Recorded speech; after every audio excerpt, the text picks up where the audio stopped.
നിങ്ങൾ കാലാപ്പാനി മൂവി കണ്ടിട്ടുണ്ടോ? എന്നത് ഈ കലാപ്പാനി ഒരു അടിപൊളി സലാട്ടാ. നിങ്ങളല്ലേ കണ്ടു നോക്ക്. ബാ. എങ്കിലും സോദരാ ഇളം കാറ്റിലെവിടെയോ തേങ്ങാക്കുലകളാടുന്നു. ഇത് ഇളം കാറ്റൊന്നുമല്ല, കൊടുങ്കാറ്റാ. എന്നാൽ നമുക്ക് നമ്മുടെ പരിപാടിയിലോട്ട് പോവാം. ചേട്ടന്മാരും അവിടുത്തെ ഓരോ സ്പെഷ്യൽ ഐറ്റംസിൻ്റെ എനിക്ക് കാണിച്ചു തരാട്ടോ ഓരോന്ന്.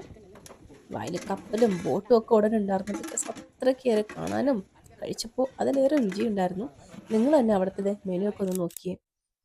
അപ്പവും ചട്ടിച്ചോറും ബീഫും മീനും പോർക്കും ഒക്കെ ഉണ്ടായിരുന്നു. അങ്ങനെ തുള്ളിച്ചാടി ഏതോ ചാവിയായിട്ട് ഹട്ടി പോയപ്പോൾ ഹട്ടിന് ചാവിയില്ല. മോഞ്ചി ഗൈസ്, ടോയ്ലറ്റിന്റെ ചാവിയായിരുന്നു. ഈ മുടിഞ്ഞ കുടിയാണ് എല്ലാത്തിനും കാരണം. നാളെ ഞാൻ കുടി നിർത്തും. നാളെ അവധിയാണ്, സൺഡേ. എന്നാ മറ്റന്നാ നിർത്താം. ഫാമിലിക്കൊക്കെ വന്ന് അത്യാവശ്യം രീതിയിൽ പ്രൈവസിയും ബാച്ചിലേഴ്സിനൊക്കെ അടിച്ചു പൊളിക്കാൻ പറ്റിയൊരു പ്ലേസ് ആട്ടോ. ഞങ്ങളുടെ പൈനാപ്പിൾ കള്ള് ഒന്ന് മുഞ്ചി, പിന്നെ മുന്തിരി കള്ളുകൊണ്ട് അഡ്ജസ്റ്റ് ചെയ്തു. 2 പ്ലേറ്റ് കപ്പിയും പിന്നെ അവിടുത്തെ ഓരോ സ്പെഷ്യലും പോരട്ടെ എന്ന് പറഞ്ഞു. ഞങ്ങളുടെ മനസ്സും വയറും ഒക്കെ നിറഞ്ഞു. അപ്പം ഞാൻ പറഞ്ഞ കാലാപ്പാനി ഇതാണ്. സേവ് ചെയ്തോളൂ, ഫ്രണ്ട്സിനൊക്കെ ഷെയർ ചെയ്തോളൂ. ഇനി ഈ വഴിയൊക്കെ വരുമ്പോഴത്തേക്ക് ഇവിടെ വിസിറ്റ് ആക്കാൻ മറക്കണ്ട. അപ്പോൾ നെക്സ്റ്റ് വീഡിയോയിൽ കാണാം. Bye and see U.